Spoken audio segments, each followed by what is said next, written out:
एक बार फिर से आप सभी लोगों का स्वागत है। मैं आप सबके सामने एक बार फिर से हाजिर हूँ एक नया वीडियो लेकर। आज के इस वीडियो में हम लोग चर्चा करेंगे कि भाई इम्प्रोवाइजेशन क्या होता है, कैसे इसको करें और अगर हम ये करते हैं तो एज एन एक्टर हम उससे क्या बेनिफिट्स ले सकते हैं। तो वैसे तो इम्प्रोवाइजेशन के बारे में आपने बहुत सारी चीज़ें सुनी होंगी, देखी होंगी और आपने कोशिश भी की होगी, आपने कई बार इम्प्रोवाइजेशन किया भी होगा, मगर हम सिर्फ करते हैं, उसको जानते नहीं। जबकि एज एन एक्टर हमको हर चीज़ के बारे में जानना होता है बजाय करने के। अगर हम जान के उस चीज़ को करेंगे तो हम उसमें वेरिएशंस ला पाएंगे, हम उसको नया बना पाएंगे, उसको चेंज कर पाएंगे। अभी हम इस बारे में चर्चा करेंगे। तो सबसे पहले समझते हैं कि भाई इम्प्रोवाइजेशन की क्या होता है। तो कोई सिचुएशन हमें दी जाती है और हमसे कहा जाता है कि आप इस सिचुएशन में रिएक्ट करिए। ठीक, कोई स्क्रिप्ट नहीं होती, कोई डायलॉग नहीं होता, आपको कोई ब्रीफ नहीं दिया जाता है, बस आपके सामने एक सिचुएशन रखी जाती है और आपसे कहा जाता है कि आप इस सिचुएशन में कैसा बिहेव कर सकते हैं अगर आप इस सिचुएशन में होंगे तो। और आप फिर अपने डायलॉग्स बोलना शुरू करते हैं। मतलब आपके मन में जो आता है, जो भी आपको इम्पल्स आता है, आप वो उसे बोलते हैं, बाहर निकालते हैं। जनरली हम समझते हैं कि भाई इसे ही इम्प्रोवाइजेशन कहा जाता है, मगर मैं थोड़ा सा आगे इसको ले जाने की कोशिश करूँगा। हमें कोई सिचुएशन दी गई, हमसे कहा गया कि आप अपने को ये इमेजिन करिए और आप इसमें रिएक्ट करिए। अब होगा क्या, मेरा सवाल ये है कि क्या होगा, आपके अंदर क्या चलेगा। अब देखिए, कुछ बातें इसमें घटित होंगी। जो सिचुएशन दी गई है हम उसको अपनी ज़िंदगी से जोड़ेंगे। सिचुएशन मुझे दी गई है ना एज ए वीरेंद्र, तो मैं एज ए वीरेंद्र उस सिचुएशन को कैसा देखता हूँ, मेरी पर्सनल लाइफ के अकॉर्डिंग मैं उसको जिस तरह से देखता हूँ मैं वैसे ही रिएक्ट करूँगा। मान लीजिए कि मुझे ये कहा गया है कि आपकी गाड़ी पकड़ी गई, मान लीजिए, ठीक, आप जा रहे थे, आपने मम्मी पापा को पीछे बिठा रखा था और पुलिस वाले ने आपको रोक लिया कहीं चौकी पर या कहीं सड़क पर और आपसे कहा कि आप बाइक पर 3 लोग नहीं जा सकते, ये आपको चालान करना होगा। तो अब मैं एज ए वीरेंद्र, देखिए वीरेंद्र क्या सोचेगा इस सिचुएशन में। मैं उनसे कहूँगा कि सर आप मुझे एक बात बताइए कि अब मेरे पिताजी को बाइक चलाई नहीं आती, मम्मी को नहीं आती, अब मैं इन दोनों को कहीं ले जाना चाहता हूँ, तो क्या मैं ये सोचूंगा? नहीं, आप मुझे बताइए कि मैं ये सोचूंगा कि भाई 3 जने नहीं जा सकते तो फिर मैं इनको कैसे ले जाऊंगा। फिर ये जो बाइक ली है मैंने 1-1.5 लाख रुपए खर्च किया है, तो मैंने इसको क्यों लिया है भाई? इनको ले जाने के लिए ही तो लिया है ना, ये पैसा क्यों खर्च किया है फिर? नहीं तो फिर मैं बाइक क्यों लूँगा? अगर मैं इनको अलग अलग लेके जाऊँगा तो फिर मैं क्यों ले रहा हूँ फिर गाड़ी? क्यों ले रहा हूँ फिर मैं? नहीं, ये कौन सा नियम होता है? आप बोल रहे हैं कि ये नियम है, कानून है, 3 लोग नहीं जा सकते। मैं उस पर जा ही नहीं रहा हूँ। मैं कह रहा हूँ कि आप मेरी जगह रख के देखिए खुद को और आप बताइए क्यों मैंने इसमें इतना पैसा फूंका है और मैं इनको कैसे न लेके जाऊँ सर? क्या मेरी जिम्मेदारी नहीं बनती है? आपने तो नियम बना दिया कि 3 जन नहीं बैठ सकते। हाँ, अगर मैं कोई गलती कर रहा हूँ या मैं कोई मक्कारी कर रहा हूँ, मैं अगर रूल्स फॉलो नहीं कर रहा हूँ, भाई जो भी मैं कर सकता हूँ जितने उतने अगर मैं नहीं कर रहा हूँ तो मेरी गलती है, तो मैं इन्हें क्यों ना लेके जाऊँगा? तो अब देखिए एज ए वीरेंद्र मैं इस तरह से थोड़ा सा रिएक्ट करूँगा। क्यों? क्योंकि मैं ऐसा सोचता हूँ। क्यों? क्योंकि मैंने ऐसी ज़िंदगी देखी है, मैंने दुनिया को इस नज़र से देखा है, मैंने इन नियमों के बारे में, इन चीज़ों के बारे में अपने विचार रखने की कोशिश की है, तो मैं ऐसा रिएक्ट कर रहा हूँ। सिंपल सी बात है। लेकिन वहीं कोई दूसरा कैरेक्टर है जो ये रिएक्ट नहीं कर रहा, ठीक है। हो सकता है मैं उसमें कुछ और भी रिएक्ट कर सकता हूँ। मैं ये भी कह सकता था कि सर मुझे ज़रा जाना है, इन दोनों को लेके जाना है, मुझे बहुत ज़्यादा ज़रूरी काम है, आप ले दे के मामला ख़त्म करिए। तो अगर मैं ऐसा व्यक्ति हूँ तो मैं ऐसे करके रिएक्ट करूँगा। और अगर मैं कोई दबंग टाइप का व्यक्ति हूँ कि मैं लड़ने मरने से नहीं डरता, मेरे चाचा विधायक हैं, ये है और वो है, तो मैं शायद उसको गाली गलौज करूँगा। तो सिचुएशन सेम होगी, लेकिन मैं जिस तरह का व्यक्ति हूँ, मैं जिस तरह की ज़िंदगी जी रहा हूँ, मैं जिस तरह की सोच रखता हूँ दुनिया को लेकर, सब चीज़ों के बारे में, तो मैं वैसा रिएक्ट करूँगा।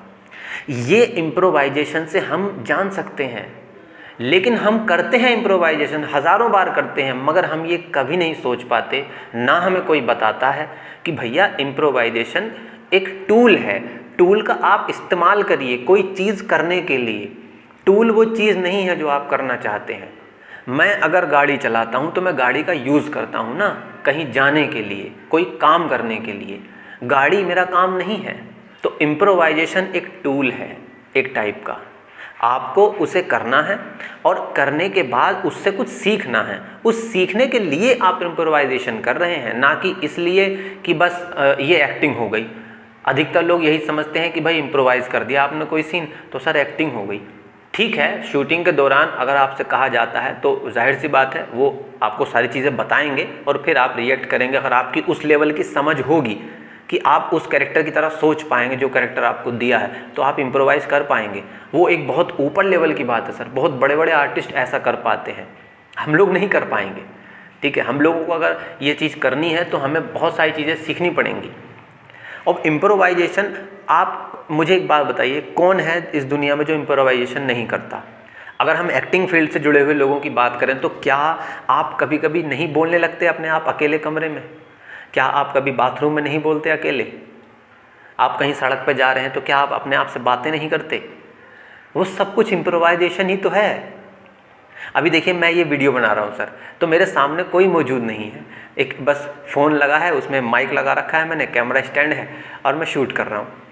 तो मैं ये इम्प्रोवाइज ही तो कर रहा हूँ, एक तरह का इम्प्रोवाइजेशन ही तो ये चल रहा है। और मैं जो सोच रहा हूँ वो मैं बोल रहा हूँ, जो मैं सोच रहा हूँ वो मैं बोल रहा हूँ। जैसी मेरी सोच है, जैसी मेरी थिंकिंग है, जैसा मैं दुनिया को देखता हूँ वैसा मैं रिएक्ट कर रहा हूँ। ये भी तो एक इम्प्रोवाइजेशन है, तो कुछ अलग चीज़ नहीं है इम्प्रोवाइजेशन।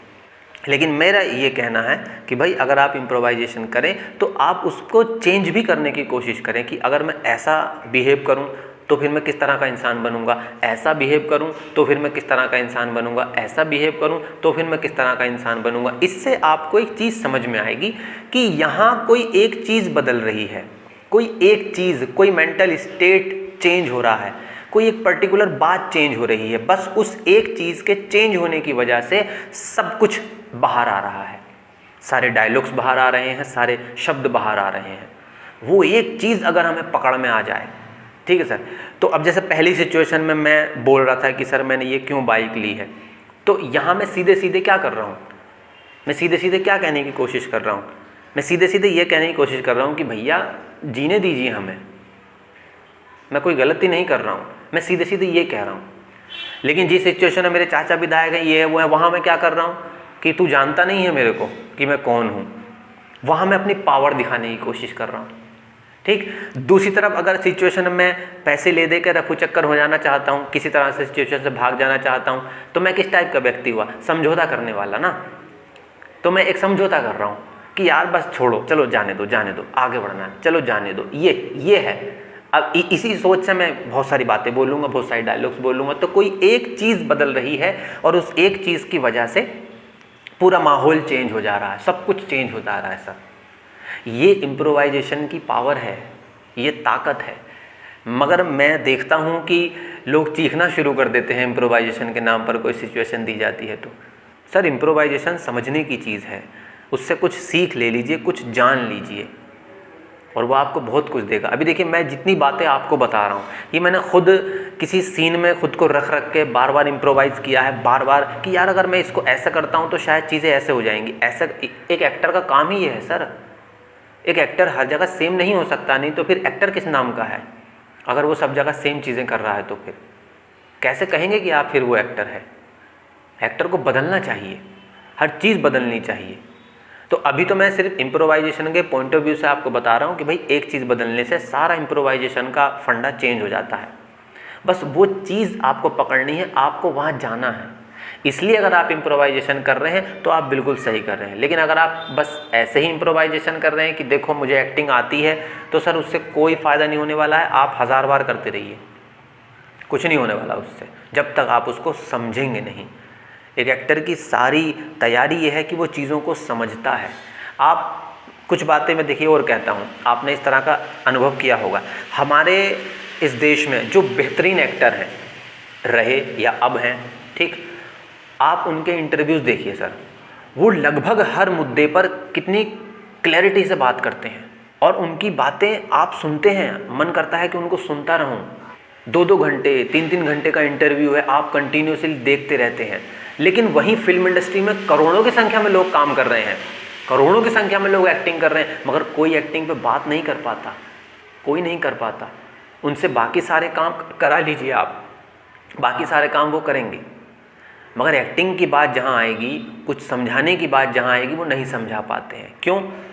उसकी वजह है सर, क्योंकि ये जो लोग बोल पाते हैं ना सर एक्टिंग के बारे में, आप इनकी फिल्म में देखिए, वो अलग टाइप की फिल्में हैं सर। हर फिल्म में वो आपको अलग दिखेंगे। वहीं वो लोग जो नहीं बोल पाते हैं, वो सब जगह सेम दिख रहे हैं, तो वो कैसे बोलेंगे, कैसे बोलेंगे? वो आएगी कहाँ से सोच? तो ये खोलना पड़ेगा सर, ये ऐसा खोलना पड़ेगा सर इसको। ये खुलेगा ना तो फिर सब कुछ दिखाई पड़ेगा, और फिर जब सब कुछ दिखाई पड़ेगा तो हर चीज़ के पॉइंट ऑफ व्यू अलग होते हैं सर। एक ही चीज़ को हम कई पहलू से देख सकते हैं, वो एक एक्टर जान सकता है इम्प्रोवाइजेशन के ज़रिए। एक ही सीन को बार बार घोट कर, बार बार कर करके, अलग अलग सिचुएशन से, अलग अलग एंगल से, बार बार उसके बारे में सोच सोच कर आप उस बारीकी तक पहुंच ही जाएंगे जिसके बारे में मैं आपसे चर्चा कर रहा हूं। मैं बस जो महसूस करता हूं सर आपसे कहता हूं। पता नहीं समझा पाता हूं या नहीं, मुझे लगा कि मैं बात करूं आप सब लोगों से, इसलिए मैं वीडियो बनाता हूं। मैं कोई एक्टिंग गुरु नहीं हूं, मैं कुछ नहीं जानता हूं, जितना महसूस करता हूं बता पाता हूं। अच्छा बता रहा हूं तो एक्सेप्ट करिएगा, और अगर मैं अच्छा नहीं बता पा रहा हूं तो सर उसको छोड़ दीजिएगा, ठीक है। आज इतना ही रखते हैं, मिलते हैं फिर से किसी नई वीडियो में। तब तक के लिए सभी को नमस्ते, जय हिंद, अपना ख्याल रखिए।